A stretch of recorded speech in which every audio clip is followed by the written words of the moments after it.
చంద్రబాబు నాయుడు గారి ప్రభుత్వం అలాగే ఈరోజు ముఖ్యంగా రెడ్ బుక్ రాజ్యాంగంలో మరొక ముందడుగేసిందని చెప్పాలి.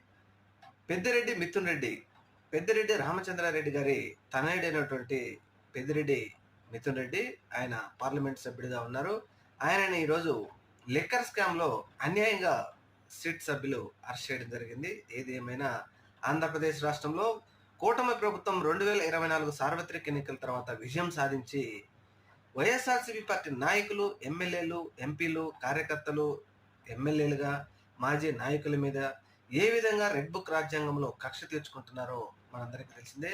లిక్కర్ స్కామ్ అనేది పేపర్ మీద తప్పితే ప్రూఫ్లు లేకపోయినప్పటికీ ప్రభుత్వ అధికారులను అలాగే వైఎస్ఆర్సీపీ నాయకులను ఏ విధంగా అన్యాయంగా అక్రమంగా అరెస్ట్ చేస్తున్నారో మనందరికీ తెలిసిందే. ఈరోజు పార్లమెంట్ సభ్యుడైనటువంటి పెద్దిరెడ్డి మిథున్ రెడ్డి గారిని ఈ ప్రభుత్వం అరెస్ట్ చేసింది.